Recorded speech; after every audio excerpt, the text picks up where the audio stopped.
बिस्मिल्लाहिर्रहमानिर्रहीम। शुरू करते हैं परवरदिगार आलम के पाक व बाबरकत नाम से। स्टूडेंट्स, ये हमारा माइक्रोबायोलॉजी का लेक्चर है और हम जो है वो स्टडी कर रहे थे अबाउट वायरस। हम चैप्टर नंबर 2 बैक्टीरिया कंप्लीट करके वायरस स्टडी कर रहे थे और प्रीवियस लेक्चर को थोड़ा सा गो थ्रू कर लेते हैं। प्रीवियस लेक्चर को में हमने जो है वो क्या क्या स्टडी किया था। प्रीवियस लेक्चर्स में हमने डिस्कस किया था आइकोसाहेड्रल शेप को हमने स्टडी किया था और आइकोसाहेड्रल में मैंने आपको ये डिफरेंट इसकी डायग्राम बनाकर दिखाई थी, क्योंकि जो ओरिजिनल आप देखोगे उसमें इस तरह ट्रायंगल विजिबल नहीं थी, फिर मैंने खुद से बनाकर आपको क्लियर करने की कोशिश की थी। उसके बाद हमने आइकोसाहेड्रल शेप्स का थोड़ा डिस्कस कर लिया था, सारा ब्रीफिंग ले ली थी और उसकी एग्जांपल्स देख ली थी कि एडिनो वायरस जो है वो आइकोसाहेड्रल है। और फिर इन्वेलप्ड वायरस हमने देख लिया था कि कुछ वायरस इन्वेलप्ड होते हैं और कुछ वायरस जो होते हैं उनमें इन्वेलप नहीं होता। तो हमने जो शेप्स हैं ऑलमोस्ट इसकी कवर कर ली हुई थी। इसकी एक कम्प्लेक्स शेप जो है वो रह गई थी, वो हम जो है वो इंशाल्लाह आज जो हमारा लेक्चर है उसमें हम शेप्स को, जो फाइनल शेप हमने इसकी करनी है कम्प्लेक्स शेप, उसको स्टडी करेंगे। पहले स्टूडेंट्स, लेक्चर स्टार्ट करने से पहले आपसे कुछ ये कहूँगी कि अपना पेन और रजिस्टर लेकर बैठिएगा, क्योंकि आज जो हम टॉपिक डिस्कस करेंगे उसको आपको साथ के साथ नोट डाउन करना और ड्रॉ करना बहुत ज़रूरी है, वरना ये वाला लेक्चर आपको समझ नहीं आएगा। ये थोड़ा सा हमें आपके लिए एडवांस लेक्चर है रिगार्डिंग सम टॉपिक, तो इसलिए जो है पहले हम कम्प्लेक्स शेप स्टडी करके फिर अपना जो है वो मेन टॉपिक ऑफ कंसर्न जो है वो स्टार्ट करेंगे। बट आपके हाथ के पास जो है वो अपना रजिस्टर और बॉल पेन या पेन कुछ भी ज़रूर मौजूद हो। अब हम स्टार्ट करते हैं कम्प्लेक्स शेप से। These virus structures have a combination of icosahedral and helical shape. मतलब एक तो आइकोसाहेड्रल शेप हमने इंडिविजुअली पढ़ी, एक हमने हेलिकल शेप इंडिविजुअल पढ़ी। बट अगर दोनों ही मौजूद हों किसी स्ट्रक्चर में, आइकोसाहेड्रल शेप भी मौजूद हो और हेलिकल शेप भी मौजूद हो, तो एंड में have a complex outer wall और हेड टेल मॉर्फोलॉजी। तो इनके पास हेड टेल मॉर्फोलॉजी जैसे मैंने आपको स्टडी कराया था, हेड और टेल मैंने आपको इनिशियल लेक्चर्स में वायरस के बताया था, तो अब वो वाली मॉर्फोलॉजी जो है वो कम्प्लेक्स शेप वो कहता है कि उसमें मौजूद होती है। The head tail morphology structure is unique to the virus that only infect bacteria and are known as bacteriophages. तो ये बात भी मैं आपको पहले डिस्कस करवा चुकी हूँ कि बच्चे बैक्टीरियोफेजेस जो होते हैं उनको हम क्या कहते हैं, बैक्टीरिया ईटर कहते हैं। और ये वायरस क्या करते हैं, बैक्टीरिया को नुकसान पहुंचाते हैं, बैक्टीरिया को इन्फेक्ट करते हैं। These are not bacteria, actually they are viruses, but as they infect bacteria that's why they are known as bacteriophage और सिंपल फेज। ठीक हो गया। तो अब हमें पता चल गया कम्प्लेक्स शेप में क्या होता है कि ये वायरस क्या। अच्छा, आपके नोट्स में थोड़ा सा इसको ब्रीफ करके इसका मतलब वो लिखा हुआ है फिनोमिना, सारा प्रोसेस, तो वो इसके स्ट्रक्चर के से थोड़ा सा जो है वो हट के लिखा हुआ है कि the head of the virus has an icosahedral shape and tail helical होती है। और ये बताया हुआ है कि जो बैक्टीरियोफेज है वो अपनी टेल का इस्तेमाल करता है बैक्टीरिया के साथ अटैच होने में, और फिर उसके अंदर एक होल बना देता है और फिर अपना जो डीएनए है वो उसके अंदर इंसर्ट कर देता है अपनी टेल को यूज़ करते हुए। तो ये चीज़ जो है ना वो उन्होंने बताई हुई है कि बैक्टीरिया के ऊपर क्या करेगा, ये एक होल कर देगा, अटैच होने के बाद एक होल कर देगा, फिर अपना जो जीनोम है वो टेल से उसका पास ऑन होते हुए जो है वो उसके बैक्टीरिया के अंदर एंटर होगा और बैक्टीरिया का जो जीनोम है उसको हाईजैक कर लेगा, अपने मतलब की चीज़ें, अपने कंपोनेंट बनाना शुरू कर देगा। अपनी तो इसकी कोई बायोसिंथेटिक मशीनरी होती नहीं है, ये होस्ट की बायोसिंथेटिक मशीनरी को यूज़ करके अपने जो है वो कंपोनेंट्स बनाएगा, उसको इन्फेक्ट करेगा। फिर क्या होता है, आखिर में हमने कहा था कि वो सेल ब्रस्ट हो जाएगा और ये जो नया वायरस जो बन रहा होता है वहाँ से बाहर मूव करेगा। ठीक है, ये बातें हम डिस्कस कर चुके हैं, तो हम उसको मज़ीद डिस्कस करने में अपना टाइम वेस्ट नहीं करेंगे। यह हमारे पास जो है वो इसके स्ट्रक्चर है बैक्टीरियोफेज का, ये देख लीजिए। आपको मैंने जब आइकोसाहेड्रल शेप पढ़ाई थी तो वो ऐसी ही थी, तो आइकोसाहेड्रल शेप का इसका क्या है, हेड है। ठीक है, और ये जो इसका टेल है ये कौन सी शेप की नज़र आ रही है आपको, हेलिकल शेप की। तो इसीलिए साथ के साथ कहती हूँ कि हर लेक्चर को सुना करें। जिन बच्चों ने अब ये आइकोसाहेड्रल और हेलिकल वाला लेक्चर सुना हुआ होगा, आई एम प्रीटी श्योर कि उनको ये वाला स्ट्रक्चर इजीली समझ में आ गया होगा कि ये इसका आइकोसाहेड्रल हेड है और ये इसकी हेलिकल टेल है। तो ये हमारे पास कौन सा स्ट्रक्चर है, बैक्टीरियोफेज का है। जो कि हमारे पास कम्प्लेक्स सिमेट्री के अंदर आता है। ठीक है, तो ये था about the complex shape. Again मैं एक बार रिपीट करती हूँ, these virus structures have a combination of icosahedral and helical shape and may have a complex outer wall और head tail morphology. The head tail morphology structure is unique to viruses that only infect bacteria and are known as bacteriophages। ये bacteria को मुतासिर करते हैं और इनको हम कहते हैं बैक्टीरियोफेजेस, मीन्स बैक्टीरिया ईटर। और उसके बाद वो कहते हैं कि जो पॉक्स वायरस होता है ना, वो एक लार्जेस्ट वायरस साइज में होता है जिसका कम्प्लेक्स स्ट्रक्चर होता है और इसके पास एक यूनिक आउटर वॉल और कैप्सिड भी होती है, पॉक्स वायरस। तो these all the important things are mentioned in your notes. यहाँ पर हमने शेप के हवाले से इसको स्टडी कर लिया है और ये हमने बैक्टीरियोफेज का स्ट्रक्चर जो है वो उसको देख लिया है। इसके अंदर इसका जीनोम है, ये कैप्सिड है जो मैंने कल ड्रॉ करवाया था, ये वाला आइकोसाहेड्रल इसका हेड है और ये हमारे पास इसका जो है वो टेल है। ये फिर ये जो से निकल रहे हैं ये टेल फाइबर्स हैं, बेस प्लेट है। This is not the topic of concern today. The things that we have must have knowledge about the things are the head as well as the shape as well as the complex symmetry of the virus। अच्छा, अब जो हमारा topic of concern है वो है classification of virus. Virus को हमने classify करना है। जिस तरह बच्चे हमने 5 किंगडम क्लासिफिकेशन सिस्टम पढ़ा था, हमने 2 किंगडम क्लासिफिकेशन सिस्टम पढ़ा था 9th-10th क्लास में। अपने 9th क्लास में आई थिंक चैप्टर नंबर 3 में आपने पढ़ा है, बायोडाइवर्सिटी के अंदर इसकी क्लासिफिकेशन आपने स्टडी की। तो क्लासिफिकेशन होता क्या है? क्लासिफिकेशन ये होती है कि हम किसी भी ऑर्गेनिज्म को on the basis of similarities या डिफरेंसेस एक कैटेगरी में लाकर खड़ा कर देते हैं। अपनी स्टडी आसान करने के लिए अपनी स्टडी को हम उसको एक जो है वो कैटेगरी में लाके खड़ा कर देते हैं। ऐसे ही है ना भाई, जैसे हमने कहा किंगडम एनिमेलिया, उसमें तमाम के तमाम एनिमल्स आएंगे, ऐसे तमाम ऑर्गेनिज्म आएंगे जिनके अंदर एनिमल्स की तरह की क्या होगी, कैरेक्टरिस्टिक्स होगी।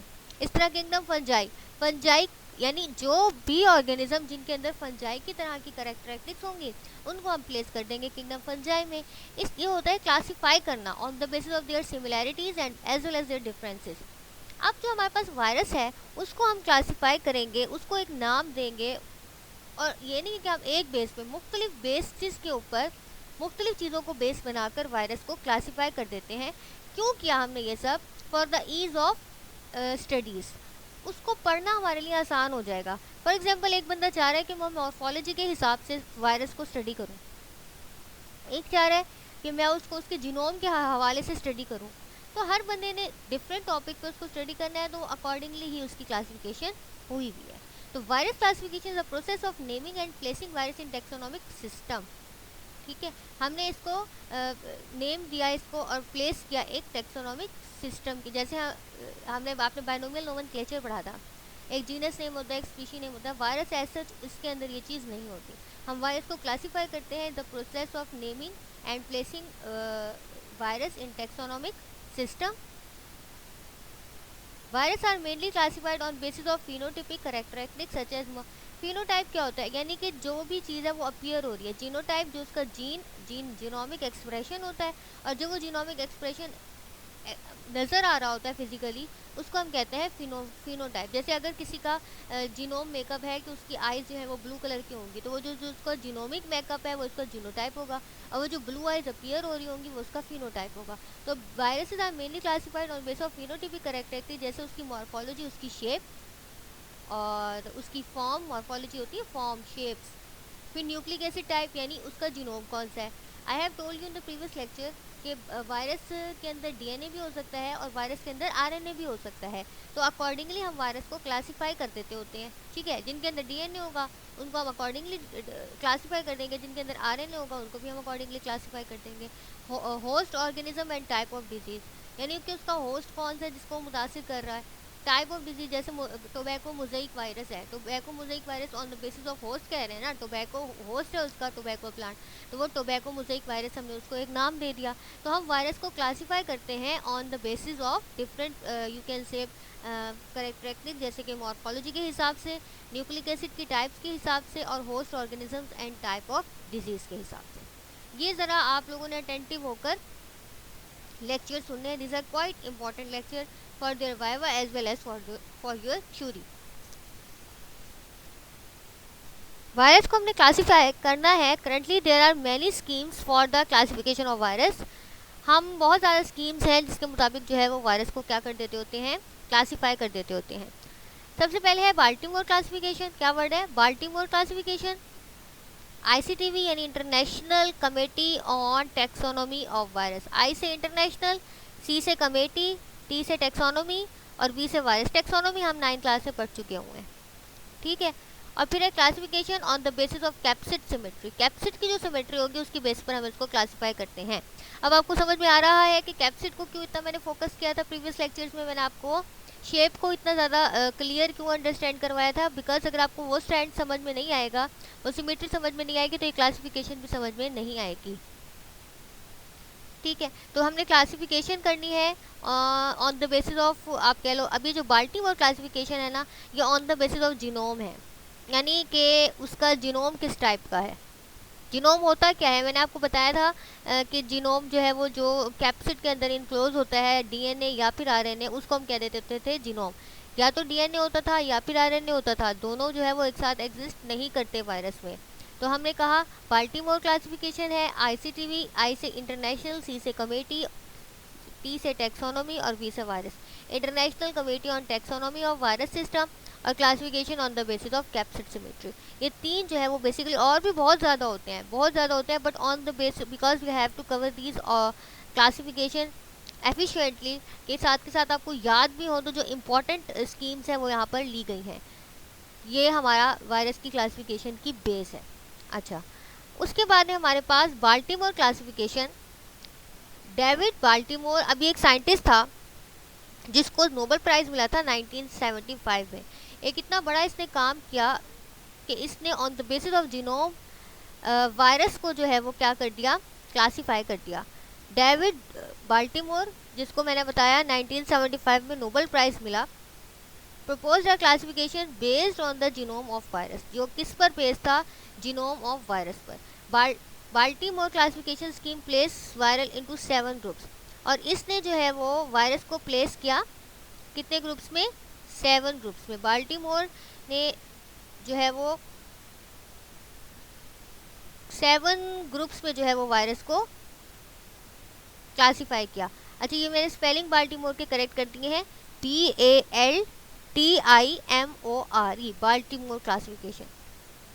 अच्छा, फर्दर प्रोसीड करने से पहले मैं आपको कुछ चीज़ें जो है वो गो थ्रू कराना चाह रही हूँ, बिकॉज वो सब क्लियर कराऊंगी, फिर जो है वो मैं आपको आगे स्लाइड्स समझाऊंगी।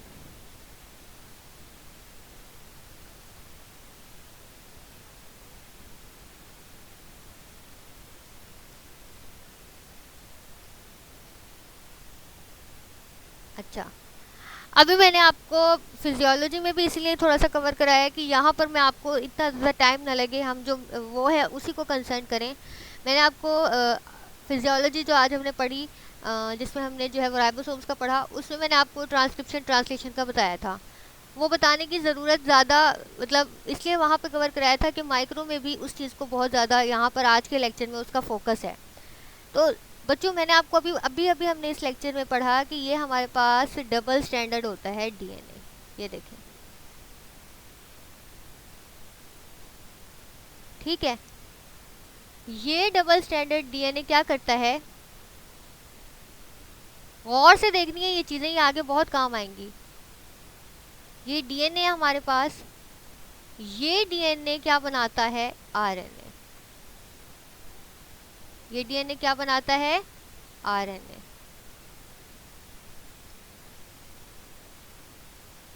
सिंगल स्टैंडर्ड आरएनए,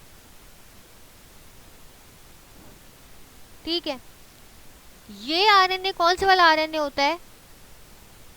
कौन से वाला आरएनए बताया था अभी प्रीवियस लेक्चर में हमने पढ़ा है? Messenger RNA. और इस मैसेंजर आरएनए से क्या बनती हैं? प्रोटीन्स।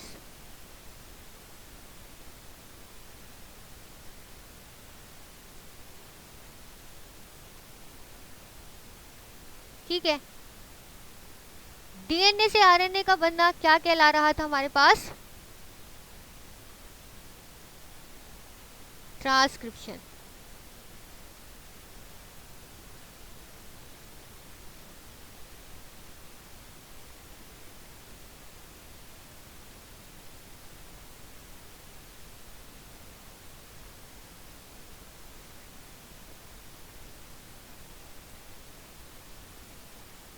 और आरएनए से प्रोटीन्स का बनना हमारे पास क्या कहला रहा था? ट्रांसलेशन।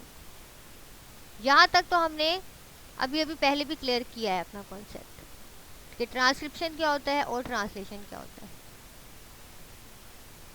अब आपको जो बताना ज़रूरी है वो ये है कि होता ये है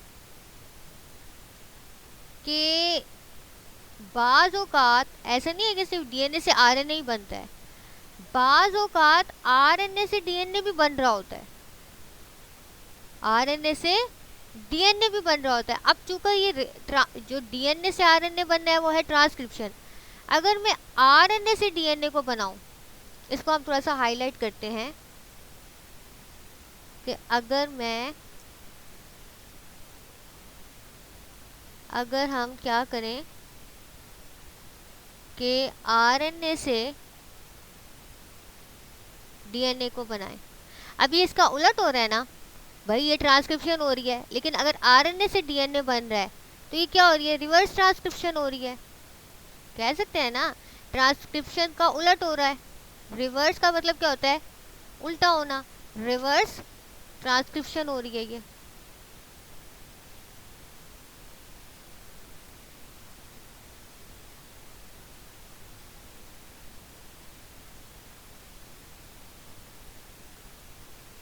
ये क्या हो रही है? Reverse transcription. तो कोई क्वेश्चन आपसे पूछे कि जी डीएनए से आरएनए बन सकता है, आप वो कह दोगे आप हाँ जी बन सकता है, ट्रांसक्रिप्शन कहलाता है। वो कहे जी आरएनए से भी डीएनए बन सकता है, तो आपने कहना जी बिल्कुल बन सकता है। कुछ वायरस में आरएनए से डीएनए बनता है और वो कहलाता है रिवर्स ट्रांसक्रिप्शन। वो क्या कहलाता है? Reverse transcription. और रिवर्स ट्रांसक्रिप्शन बेसिकली एक एंजाइम की वजह से हो रहा होता है। इसकी वजह से हो रहा होता है? एंजाइम्स की वजह से हो रहा होता है। एंजाइम्स क्या करते हैं? जो रिएक्शंस हैं बेसिकली उनको फास्ट कर देते हैं, ठीक है। और हम कह सकते हैं कि जो एंजाइम्स होते हैं वो प्रोटीन इन नेचर होते हैं और रिएक्शन को प्रोसीड कराते हैं। अब ये जो रिएक्शन हो रहा है ना बच्चे, डीएनए से आरएनए बन रहा है तो ट्रांसक्रिप्शन हो गया। अब आरएनए से जो डीएनए बन गया है, इसको हम क्या प्रोसेस को क्या कह रहे हैं? Reverse transcription. जो एंजाइम होगा उसको हम कहेंगे रिवर्स ट्रांसक्रिप्टेज। Reverse transcriptase.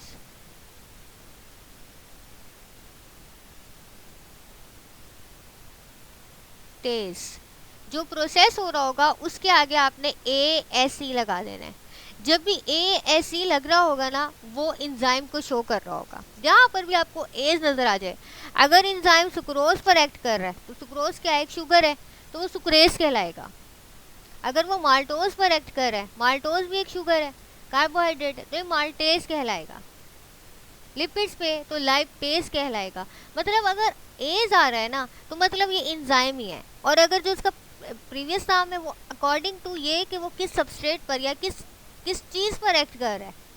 अगर वो अब अगर बालों का प्रोसीजर के मुताबिक भी होता है। अब चूंकि ये रिवर्स ट्रांसक्रिप्शन करा रहा है ना, आरएनए से डीएनए को बनवा रहा है, तो अब हम इसको रिवर्स ट्रांसक्रिप्टेज एंजाइम कह देंगे। कौन सा एंजाइम कह देंगे? Reverse transcriptase enzyme. तो होपफुली आपको ये चीज़ें क्लियर हो गई होंगी कि डीएनए, आरएनए और फिर और एक और चीज़ आपने देखनी है कि बच्चे देखें अल्टीमेटली तो वायरस को क्या चाहिए? प्रोटीन चाहिए कि नहीं चाहिए? प्रोटीन्स चाहिए इसको। प्रोटीन्स किस लिए चाहिए? इसका जो कोट है बाहर वाला कैप्सिड, वो तो बना हुआ ही प्रोटीन्स का होता है। इसको प्रोटीन्स हर हाल में चाहिए। मतलब ये होगा कि जो भी जीनोमिक मटेरियल होगा, इसका डीएनए होगा तो अगर आरएनए होगा तो होगा, लेकिन अगर आपके लिए डीएनए होगा तो वो आरएनए में और आरएनए फर्दर प्रोटीन्स में, प्रोटीन्स हर हाल में बनाएगा ये, क्योंकि ये इसका वाइटल कंपोनेंट है। सही है। अब इसको थोड़ा सा जो सारा बताने का मकसद है उसकी तरफ बढ़ते हैं कि ये क्यों मैंने आपको स्टडी कराया। जो बाल्टीमोर के क्लासीफाई किया था ना स्कीम, इसको मतलब वायरस को, उसको 7 ग्रुप में डिवाइड किया था। 7 ग्रुप्स में पहला ग्रुप था डबल स्ट्रैंडर्ड डीएनए, यानी पहले ग्रुप के अंदर जो जीनोम था वो क्या था? डबल स्ट्रैंडर्ड डीएनए था। डबल स्ट्रैंडर्ड डीएनए का हमें पता है, सही है। उसके बाद दूसरा ग्रुप था, उसमें था सिंगल स्ट्रैंडर्ड डीएनए। उसके अंदर कौन से वाला डीएनए था? सिंगल स्ट्रैंडर्ड डीएनए था। डीएनए डबल स्ट्रैंडेड भी होता है, डीएनए सिंगल स्ट्रैंडेड भी होता है। तो जो ये वाला ग्रुप 2 है, इसके अंदर कौन सा वायरस था? Single stranded DNA, sorry virus में कौन सा जीनोम था? Single stranded DNA. S S से क्या मुराद है? Single stranded. सही हो गया। उसके बाद थर्ड ग्रुप पे है double stranded RNA. Double stranded RNA, इसके अंदर दो स्ट्रैंड थे, यानी दो सेल्स थे वायरस के, पॉजिटिव आरएनए और नेगेटिव आरएनए। पॉजिटिव आरएनए और नेगेटिव आरएनए, इसमें आपको, आप अपने नोट्स में भी देखोगे कि इसमें जो है ना बच्चे, होता ये है कि वायरस के दो स्ट्रैंड्स होते हैं, दो सेल्स होती हैं। जो पॉजिटिव सेल्स होती है ना, वो बना सकती है प्रोटीन्स, वो राइबोसोम्स के साथ अटैच होकर प्रोटीन्स बना सकती है, लेकिन नेगेटिव सेल्स प्रोटीन्स नहीं बना सकती। इसको भी हम थोड़ा सा डिस्कस कर लेते हैं। इसको बताने से पहले हम थोड़ा सा इसको डिस्कस कर लेते हैं, ये क्या होता है।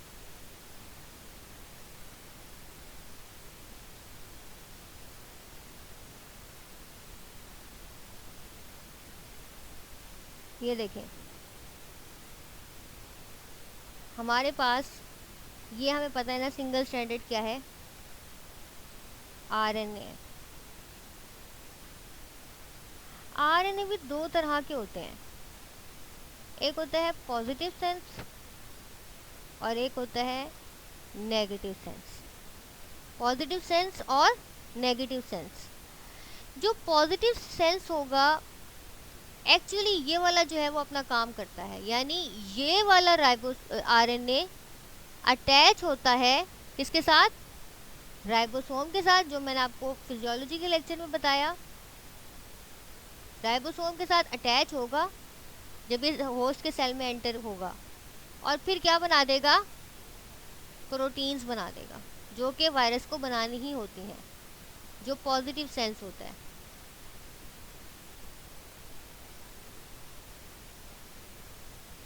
जो नेगेटिव सेंस होगा ना, ये इस तरह से राइबोसोम्स के साथ अटैच नहीं हो पाएगा, ये वायरस के साथ राइबोसोम के साथ अटैच नहीं हो पाएगा। आपको मैं ये भी एडवाइस करूँगी कि ज़रा राइबोसोम वाला टॉपिक भी अच्छे से समझ लीजिएगा, वो भी मैंने बहुत ज़्यादा फोकस किया था प्रोटीन सिंथेसिस के हवाले से, तो उसको भी पहले समझ लेना है। नेगेटिव स्ट्रैंड क्या करेगा? राइबोसोम के साथ अटैच नहीं होगा, ये पहले कन्वर्ट होगा इस पॉजिटिव सेल्स में, और फिर ये राइबोसोम के साथ अटैच करके प्रोटीन्स बनाएगा। तो इसके दो सेल्स आपके नोट्स में मेंशन है, पॉजिटिव सेल्स है, नेगेटिव सेल्स। ये सेल्स क्या है आपने ये समझ लेना है, ये टाइप है आरएनए के। पॉजिटिव सेल्स जो है उसके अंदर ये पॉजिटिव है कि ये अटैच हो जाएगा राइबोसोम के साथ और प्रोटीन बना देगा, लेकिन नेगेटिव सेल्स राइबोसोम के साथ अटैच होकर प्रोटीन बनाने के काबिल नहीं होता। तो ये जो हमारे पास हमने ग्रुप पढ़ा कि पहला होता है डबल स्ट्रैंडेड डीएनए, दूसरे के अंदर होता है सिंगल स्ट्रैंडेड डीएनए, तीसरे के अंदर होता है डबल स्ट्रैंडेड आरएनए। तो डबल स्ट्रैंडेड में आपको पता हो पॉजिटिव नेगेटिव उसमें होते हैं, और फिर किस तरह से वो अपना काम करते हैं। उसके बाद जो फोर्थ वन है वो है सिंगल स्ट्रैंडेड आरएनए, और वो कौन सा सेंस है? पॉजिटिव सेंस है, पॉजिटिव सेंस है। अब पॉजिटिव सेंस है तो ये क्या करेगा? डायरेक्ट वायरस के अंदर होस्ट में अपना एंटर होगा, इसका जो मैसेंजर आरएनए है वो राइबोसोम के साथ अटैच होकर प्रोटीन्स बना देगा, और वो प्रोटीन जो है वो वायरस अपने यूज़ में ले आएगा। तो ये सिंगल स्ट्रैंडेड पॉजिटिव सेल्स जो है ये बहुत ज़्यादा आप कह लो इम्पॉर्टेंट होता है। ये जो हमारे पास सेकंड और थर्ड ग्रुप है वो इतने ज़्यादा इम्पॉर्टेंट नहीं होते, बिकॉज ये ह्यूमन को इतना इम्पेक्ट नहीं करते। हाँ, बट जो फोर्थ वन है ये इंपॉर्टेंट होता है, single stranded RNA, positive sense होती है इसमें, ये डायरेक्ट क्या करेगा? राइबोसोम के साथ अटैच कर देगा। ये बात आराम से बच्चे कहीं भी आपको लिखी हुई नहीं मिलेगी कि आप कहेंगे हमें फलां जगह से मिल जाएगी फलां, वो डायरेक्ट आपको कहेंगे पॉजिटिव सेंस होता है, नेगेटिव सेंस होता है। पॉजिटिव सेंस नेगेटिव सेंस होता क्या है उसको आपको ईजी वर्ड्स में यहाँ पर मैंने समझाने की कोशिश की है, इसलिए इसको साथ के साथ जो है वो नोट डाउन भी कर लीजिएगा। सिंगल स्ट्रैंडेड आरएनए जो पॉजिटिव सेंस होगा, राइबोसोम के साथ अटैच होगा, प्रोटीन बना सकेगा। तो जो ग्रुप 4 है उसके पास ये वाला जीनोम होगा। जो हमारे पास फिफ्थ ग्रुप है उसके पास होता है single stranded RNA negative sense. अब वो नेगेटिव सेंस क्या होगा? वो नेगेटिव सेंस पहले पॉजिटिव सेंस में कन्वर्ट होगी, फिर वो राइबोसोम्स के साथ अटैच होके अपनी प्रोटीन्स जो है वो बना पाएंगी। तो इस वाले फोर्थ ग्रुप के अंदर कौन से वाला होता है genome? Single stranded RNA negative sense. उसके बाद हमारे पास सिक्स्थ ग्रुप है single stranded RNA reverse transcriptase. अब वो आप कहोगे जी रिवर्स ट्रांसक्रिप्टेज क्या होता है? रिवर्स ट्रांसक्रिप्टेज होगा ऐसे वायरस जिनके अंदर आरटी का मतलब होता है reverse RNA reverse transcriptase virus, जिनके अंदर रिवर्स ट्रांसक्रिप्टेज एंजाइम मौजूद हो, जो मैंने आपको यहाँ समझाया था कि डीएनए से आरएनए का बनना ट्रांसक्रिप्शन, आरएनए से डीएनए का बनना रिवर्स ट्रांसक्रिप्शन, उसमें एंजाइम इन्वॉल्व होगा कौन सी वाला? Reverse transcriptase. वो ये कह रहा है, वो ये बता रहा है कि इसमें रिवर्स ट्रांसक्रिप्टेज मौजूद होगा। अब आप कहेंगे क्यों मौजूद होगा? जब इसमें अंदर आरएनए तो मौजूद है, लेकिन डीएनए भी तो चाहिए ना रेप्लिकेशन के लिए। वायरस को डीएनए भी चाहिए होता है रेप्लिकेशन के लिए। तो क्या होगा कि ये आरएनए कन्वर्ट होगा डीएनए में with the help of reverse transcriptase. वो फिर आरएनए जो है वो क्या, डीएनए क्या करेगा? आरएनए बनाएगा, मैसेंजर आरएनए बनाएगा, उससे इसकी वायरल प्रोटीन्स बनेंगी और इसका काम होगा। तो सिंगल स्ट्रैंडेड आरएनए, इसके अंदर क्या मौजूद है? रिवर्स ट्रांसक्रिप्टेज एंजाइम जो है वो मौजूद होगा। अब जो सेवंथ ग्रुप है वो है double standard DNA reverse transcriptase. ये वाला टॉपिक मैं फिजिकल लेक्चर में भी दोबारा समझाऊंगी, बट यहाँ पर आपने क्लियर कर लेना है कॉन्सेप्ट, क्योंकि फिर हमें फर्दर लेक्चर भी डिस्कस करने होंगे, तो हमें इतनी डिटेल बताने का टाइम नहीं मिलेगा। बट मैं इसको दोबारा से वहाँ पर भी जो है वो डिस्कस करवाने की पूरी कोशिश करूँगी अगर हमारे पास टाइम हुआ तो। Double standard DNA reverse transcriptase, अब इसके पास है डबल स्टैंडर्ड डीएनए और रिवर्स ट्रांसक्रिप्टेज है। अब हम कहेंगे कि भाई ये डीएनए तो मौजूद ही है, डीएनए से आरएनए बने, ट्रांसक्रिप्शन हो और आरएनए से प्रोटीन्स बन जाएं, तो फिर इसमें रिवर्स ट्रांसक्रिप्टेज की क्या ज़रूरत है? तो बच्चे इस वायरस का ओरिजिनल जीनोम तो डीएनए है ना, तो हर हाल में वो जो आरएनए है उससे डीएनए में कन्वर्ट होना है।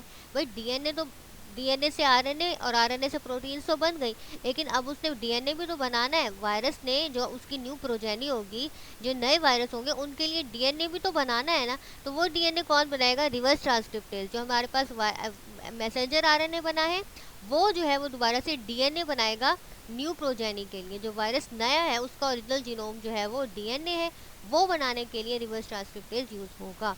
तो इन समरी, इन शॉर्ट, आपको जो बात पता होनी चाहिए वो रिवर्स ट्रांसक्रिप्शन की पता होनी चाहिए, रिवर्स ट्रांसक्रिप्टेज का पता होना चाहिए, पॉजिटिव सेंस और नेगेटिव सेंस का पता होना चाहिए, बस। ठीक है, ये चीज़ आपको पता होनी चाहिए कि हमारे पास जो पहला ग्रुप है, उसके पास डबल स्टैंडर्ड डीएनए जीनोम है, और एग्जाम्पल आपको पता होनी चाहिए कौन से वायरस में कौन सा जीनोम है। जैसे हर्पस वायरस है या पॉक्स वायरस है, उनके अंदर कौन सा जीनोम है? Double standard DNA genome. फिर हमारे पास है सिंगल स्टैंडर्ड डीएनए जीनोम, ये कौन से वायरस में? चिकन एनीमिया वायरस में जो है वो मौजूद होता है। थर्ड वन है डबल स्टैंडर्ड आरएनए जीनोम, ये कहाँ मौजूद होगा? रियो वायरस में। उसके बाद है हमारे पास single standard RNA genome plus sense, plus मतलब पॉजिटिव सेंस, हमने पढ़ा है ना कि वो हमारे पास पॉजिटिव सेंस होती है, वो किस में मौजूद होएगा? पोलियो वायरस में। फिफ्थ वन है single standard RNA genome minus sense, minus sense मतलब नेगेटिव सेंस, ये इन्फ्लुएंजा वायरस में, रेबीज वायरस में मौजूद होगा। फिर है हमारे पास sixth one single standard RNA genome, single standard RNA genome that replicate with DNA intermediate, यानी जाहिर सी बात है सिंगल स्टैंडर्ड आरएनए जीनोम है, तो ये आरएनए से क्या बनेगा? पहले डीएनए बनेगा, डीएनए से फिर मैसेंजर आरएनए और इसका फर्दर काम प्रोसीड होगा। तो ये रेट्रो वायरस है, इसकी एग्जांपल क्या होगी? Retro virus. Single standard RNA genome होगा जिसके अंदर क्या, आपने ये नहीं लिखना डैट रेप्लिकेट विद डीएनए, आपने कहना जिसके अंदर रिवर्स ट्रांसक्रिप्टेज मौजूद होगा। ये एग्जांपल्स की वजह से ये वाला टेबल करा रही हूँ। Single standard RNA genome with reverse transcriptase, retro virus इसकी एग्जाम्पल हो जाएगी। उसके बाद है double standard DNA genome, double standard DNA genome जिसके पास जो है वो रिवर्स ट्रांसक्रिप्टेज मौजूद होगा, और इसका जो है वो हेपेटाइटिस बी वायरस है। इंशाल्लाह फिजिकल लेक्चर्स में मैं आपको दोबारा से समझाने की, ये जो डीएनए इंटरमीडिएट और आरएनए इंटरमीडिएट है, ये मैं आपको समझाऊंगी जब हम प्रॉपर जो है अपनी फिजिकल क्लासेस लेंगे, उसमें मैं आपको ये चीज़, लेकिन इस वक्त आपने उसको कैसे याद करना है? आपने जहन में सिर्फ ये रख लेना है कि कौन कौन सी जीनोम की टाइप्स है इसमें, ठीक है, और इनकी थोड़ी सी एग्जांपल्स देख लेंगे। जैसे यहाँ पर टाइप्स आपने बता देंगे है, double standard, single standard, double standard RNA. पहले देखो डीएनए है, फिर आरएनए आरएनए आरएनए आरएनए और फिर आखिर में डीएनए है। तो आपने double standard single standard, double standard single standard, single standard single और फिर डबल। आपने इसको अपनी शॉर्ट वर्ड्स में करके जो है वो याद कर लेना है और इनकी एग्जाम्पल्स ध्यान में रख लेंगे। बस इस वक्त आपका टॉपिक ऑफ कंसर्न ये होगा। फिर आपको रिवर्स ट्रांसक्रिप्शन का, रिवर्स ट्रांसक्रिप्टेज का, पॉजिटिव सेंस, नेगेटिव सेंस और जो है इन सब का पता होगा तो फिर आप उसको समझ के कर लोगे, अदरवाइज़ वो आपको समझ नहीं आएगी। तो होपफुली आज का जो आपको क्लासिफिकेशन है, जो ग्रुपिंग की थी उससे वायरस की, कि पहले ग्रुप में कौन सा जीनोम, दूसरे में कौन सा जीनोम और फिर हमने उनकी एग्जांपल्स देखी हैं, ये आपको समझ आ गया होगा इंशाल्लाह। अगर किसी की स्टिल कोई क्वेरी है, कोई क्वेश्चन है तो वो बता देगा, ताकि फिर मैं कल जो है इस लेक्चर को दोबारा से ब्रीफली एक्सप्लेन करूँ, ताकि आपको ये चीज़ अच्छे से समझ में आ जाए। कल जो है वो हमारा इंशाल्लाह international committee on taxonomy of virus system, इसको एक्सप्लेन करेंगे और थोड़ा सा ये लेक्चर दोबारा से रिवाइज करेंगे। Thanks for your concentration students. अल्लाह हाफिज़।